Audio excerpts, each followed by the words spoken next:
I want you, the listener. Yes, I want you, the listener, to press the like button, the subscribe button, but more importantly, comments. Comments that you liked or disliked the topic discussed. What would you like discussed? Because you, the listener, are who is important to me so that I can provide the value that you want and need. Joel? That's right. We have some unique weather patterns, and we're dealing with Canadian forest fires this week in the Northeast. Yeah, it's a little smoggy, a little smoky. Looking kind of apocalyptic out there. The sun coming through is kind of this orangish haze. Eerie. Is weird. Yeah, eerie and weird. So we're talking about smoke and staff safety this week. Yes, we are.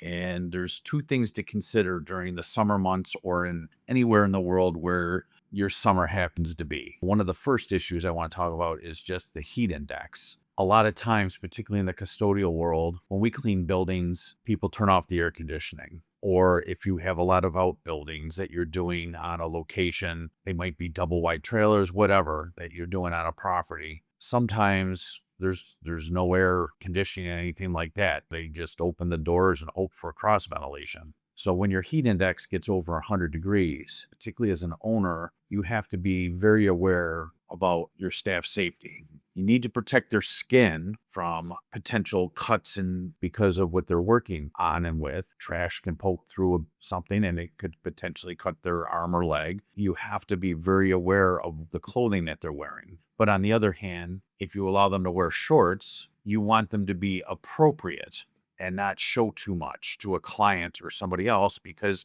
you still are in a respectable industry. With working and generating more heat, you want them to be able to be comfortable enough that they're not having these heat exhaustion moments. Sure. So consider more breaks. Remind them about the importance of hydration and not to drink things that will dehydrate them, such as coffee or cola. Really look at water, electrolyte drinks, things like that that are putting the things back into their body that they're sweating out. And then the second thing I want to talk about is just the indoor air quality or the exterior air quality. Because of the fires that we have, the smoke coming into our region, every morning on TV, they're talking about how unhealthy is the air.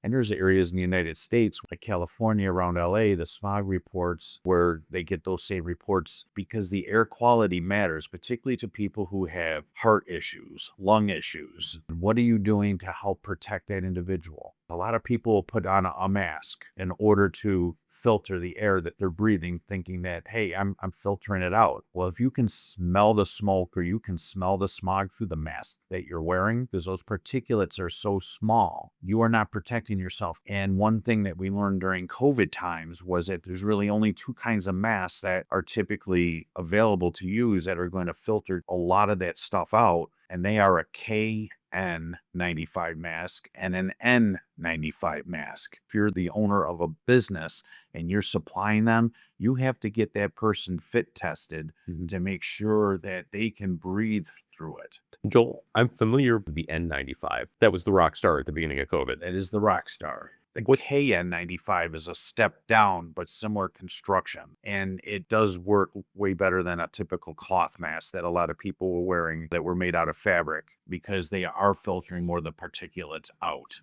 Relative to staff safety, some folks are just going to barrel on through this. No, boss, I got this. I'm fine. Others will be our delicate flowers. It's cold, it's chilly, I can smell something, whatever it might be. I'm leaning toward an HR question, which is how much complaint or comment does the shift supervisor or the area manager take before saying, it's okay, Billy, you can go home now? Well, Billy is complaining to the point it's affecting Billy's work and the other staff members around Billy.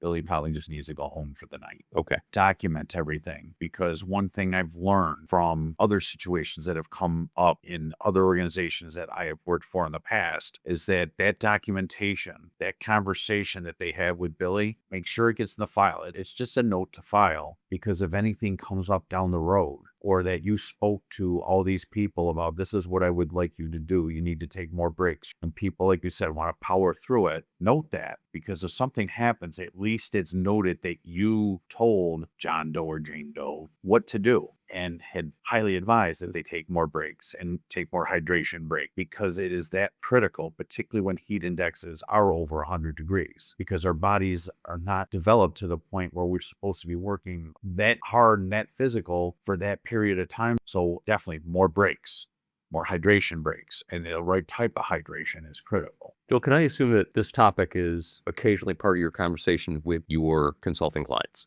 On occasion, not as much as I'd like to have it come up, but it definitely is part of what we talk about, particularly when they are doing summer project work in a lot of schools, college campuses, dormitories, construction sites, because those types of sites typically don't have the air running. If the dormitories aren't rented, they are not running the AC. So it gets very hot very quick. And a lot of organizations, like one that I used to work for many years ago, we had our staff come in before daylight so that it was the coolest, so that they were leaving by like noon so that they wouldn't be working through the heat of the day. They came in at like 3 in the morning and we would work until noon and then they would go home. Smart. Okay. Well, Joel, thank you for a timely note on keeping our staff safe, especially regarding what the Northeast is experiencing from the smoke and the Canadian firefires. You're welcome, Mike.